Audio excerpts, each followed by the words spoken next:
From the macabre minds of Laughing Devil Production comes another story from the Nightshade Diary. You know what that means. Check under the bed and make sure no one or nothing is there. Is the closet door securely shut? Then leave your disbelief behind, amp up your imagination, and hang on tight for another ride into terror and mystery. And like all good horror stories, just imagine it's a dark and stormy night. And remember, screaming like a little girl is permitted.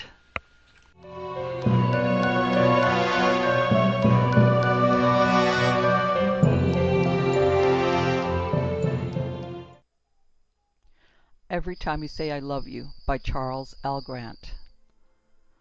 The sunset bled from shades of blood to shades of dying. What few birds nested in the backyard elms were silent, leaving the night voice to tree frogs and passing cars, and the frantic muffled beating of a moth against the kitchen screen door. Ken watched until he thought he heard it screaming, turned away and reached for the bottle in the middle of the table. There was barely enough bourbon left to cover the bottom of the glass. He stared at it bleakly. The effort required to lift and pour, lift and swallow, outweighed by the effect of weary consideration. A look to the passageway, long and dark and webbed with whispers, stretching through the house to the front door. A look to the white-faced, round-faced, faintly dusty clock over the stove. A look to his hands, clutched and quivering at his stomach. It would work, he told himself sternly. It would work. It would work. Litany, ritual. It would work, damn it. It would work. Litany, ritual. Please let it work. He had to be sure. He had to make himself feel sure. This time it would work, and he could come back inside when it was done, and Louise would be standing at the refrigerator, smiling at him, handing him a slice of bologna or a wedge of Boston cream pie, while she licked her fingers with feigned and laughing guilt. He would come back inside, and she would be sitting at the table with a glass of cream sherry in her hands, and talking about excessive violence and hockey, while in the same breath she threatened various of his clients with personal castration if they didn't pay up. He would come back inside, and Louise would be there. There. Just there. It would work. Please let it work. The moth rested, was startled by the clicking approach of a night beetle, and vanished. Ken was alone. He shuddered as a way to rid himself of doubt. Took several deep breaths to keep the ice from his blood. Then he put his palms to his cheeks, his fingers shoved into the brown sweep of his hair. Slowly, a year, 2, 3, he lowered his elbows to the gray tabletop and rested. 5 minutes later he began to weep over the empty, still warm glass. It began as a fleck of soot behind his eyes. He blinked rapidly, hard, his throat constricted, his tongue pressed against the back of clenched teeth. Lou. Think of Lou. Another deep breath held, whistled silently between his loops. Lou, Lou. The sound of someone stirring fitfully in troubled sleep, a choking, the blinking, an explosion of groans that scaled high into whimpers, and he wept. For 10 minutes. For 15. His hands against his cheeks, the tears sweeping from his chin into the glass. And when he was done, shivering and sighing, he wiped his face quickly with a sleeve and cupped the glass in his hands. The tears filled the bottom. He rose unsteadily. He waited for balance. He hurried outside and down the porch steps. There was an oval garden on the left, but he ignored it in the dark. There was a gazebo moonlit prim on the right, but he refused to see it as a place where he loved her on a summer night like this. Instead, he moved as swiftly as he dared without running, the glass catching shards of light, the grass hissing wetly beneath his soles. The cherry tree was straight ahead, Lou's tree, planted when they were first married, grown to strew pink, to shed white whenever spring let loose the wind. Let it work, Lou. And he tripped over a rake buried in the tall grass. He cried out in raged anguish and fell to his knees. The glass jumped from his hands, arced, mocked, fell, and shattered. The tears vanished instantly, and Ken Morgan screamed. Just before midnight, a hand feathered to his shoulder. He didn't feel it at first and tried to shrug it off. It gripped, massaged, and he felt more than heard someone kneeling awkwardly beside him. Ken? He had been beyond thinking, feeling only the press of the night. Ken, a neighbor, that old guy over there, he called me. He thought you were being murdered or something. He kept asking himself what the hell he had to do, what the hell it would take. Oh, Lou, God, I'm sorry. I had the tears and everything and I blew it. I blew it. Come on, Ken, it's getting chilly. Come on. You'll be all right. Come on, come on. Both shoulders taken now, strength pulling him to his feet. Let's go inside, pal. There's nothing out here. Hell, he thought wearily. I've blown it again. And once inside, he stumbled to the sink and ran cold water from the tap, splashing it against his face until he was able to smile without it seeming rictus. The flesh tightened across his cheeks. His eyes no longer burned. He turned the faucet off and glanced up at the clock. Maybe I had the time wrong. He shrugged, turned, regarded his friend, smiling. Walter Trace was heavy, slipping into rotund, his hair blonde, close to white and brushed straight back behind his ears. He wore a plaid shirt, creased trousers, slippers on his feet to indicate his haste. Abbott and Costello, Ken thought as he used a coarse paper towel to dry his face and hands. He knew that's what the rest of the office called them, not in derision but in good-natured awe of the way they complimented each other in the firm and in the courtroom. You all right now? He nodded, tossed the wadded towel into the sink, and took the opposite chair to Trace. Actually, he said, I feel like an idiot. You should. Trace's voice was pitched high, almost whining. Damn it, Ken. He left hand pounded the table once. Damn it, what the hell were you doing out there this time? Sacrificing goats? Indignation was swallowed with difficulty behind a harsh rubbing of his face. Composure, he cautioned. Composure, or he'll kill him. I deserve that, I guess. Damn right. What I was doing?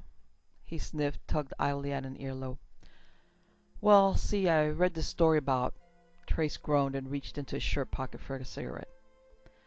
This guy who brought his lover back with tears. In a glass. He had to collect them, see? It was British, I think. He shrugged. Hell, I've tried everything else. You know? No shit, said Trace, his voice lowered.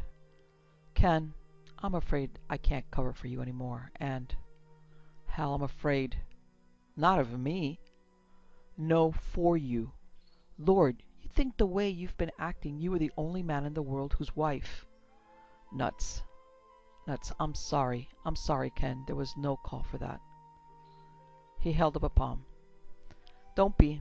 It's okay. You'd be as crazy as I am if you didn't care. As a matter of fact, I'd be worried if you weren't. Caring, that is. A minute died in silence. Not quite awkward, not quite comfortable. Ken wished his friend would leave him. Now, he needed to be alone. He needed Lou. He needed her badly. But Trace only leaned back in his chair and hooked his thumbs under his belt. The cigarette lay burning acridly in a saucer between them. I've told everyone in the office you'd be in on Monday. Ken brittled, inhaled, hissed out control. You're determined, I'll say that. I'm your friend, damn it, for one thing. For another, we need you downtown. I'm not indispensable. No, Trace agreed without flinching. But we make more money when you're there than when you're not.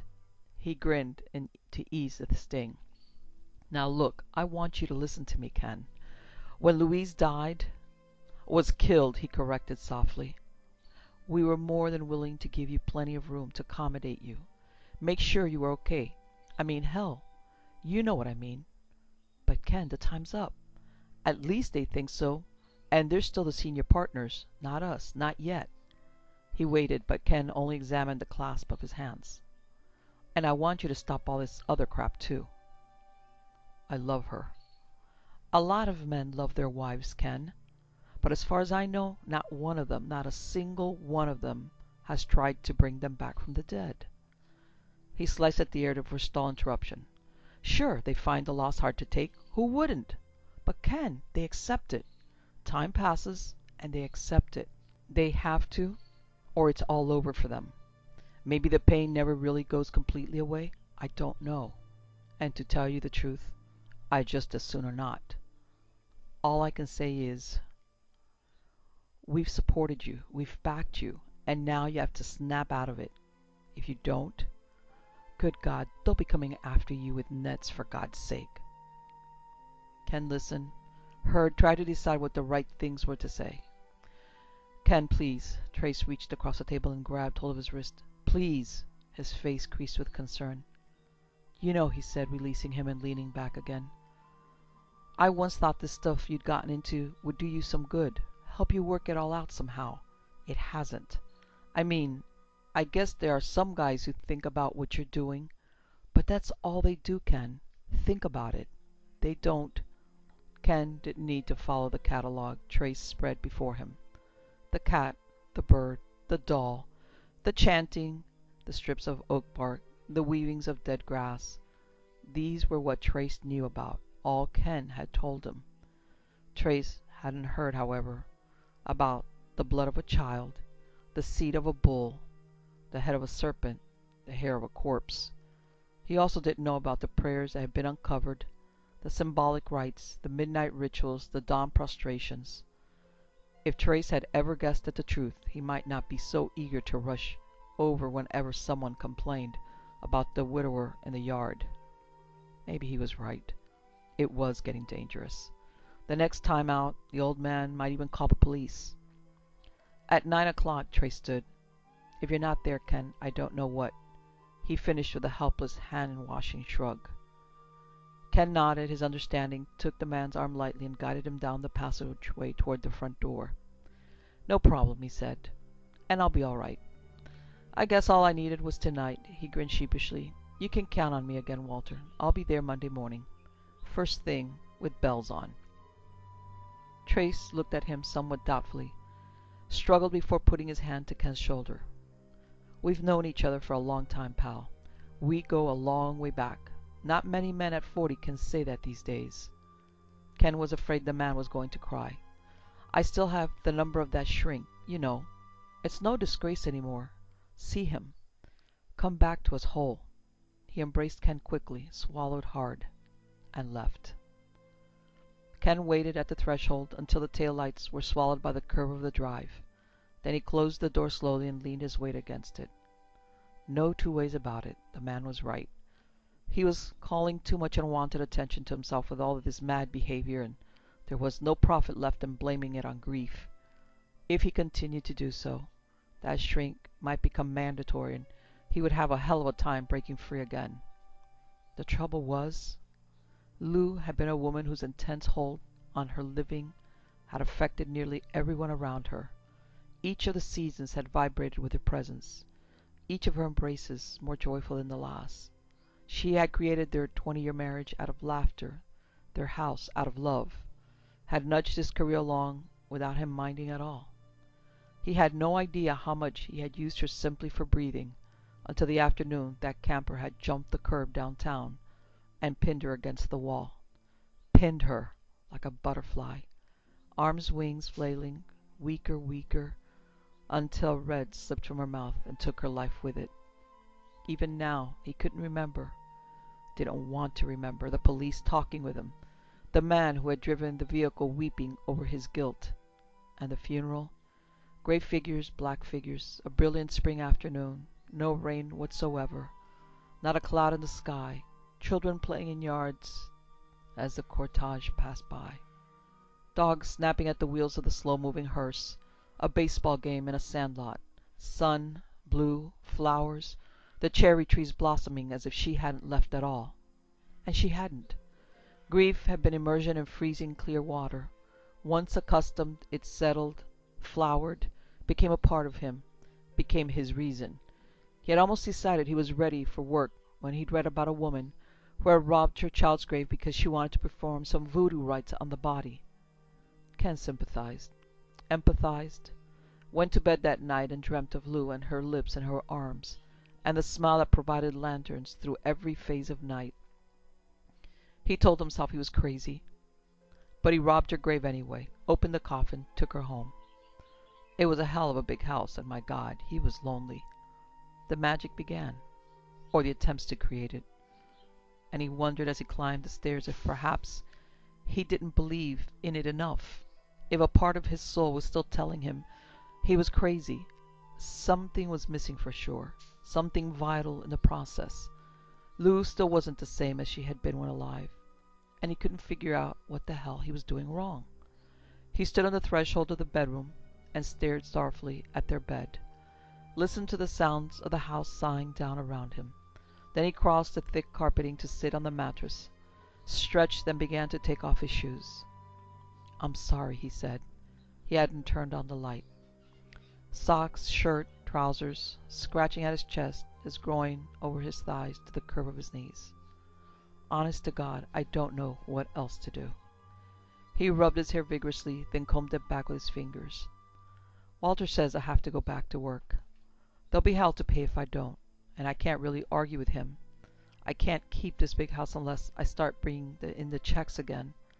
Naked now, he stretched, yawned, rose, and folded back the quilt and the crisp brown sheet, patted the arrangement, and went into the bathroom.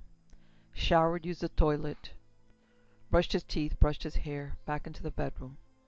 The drawn shades refused the moonlight entry, but he knew his way blind to the far paneled wall. "Hell, there's still lots of things left, though, you know. I just have to be more careful from now on, that's all. Some of the things you need are kind of hard to get, like bodies. I don't know. The kid was easy, but I don't know." He exercised for half an hour, lay on the carpet for 5 minutes to feel the warmth spread over his limbs.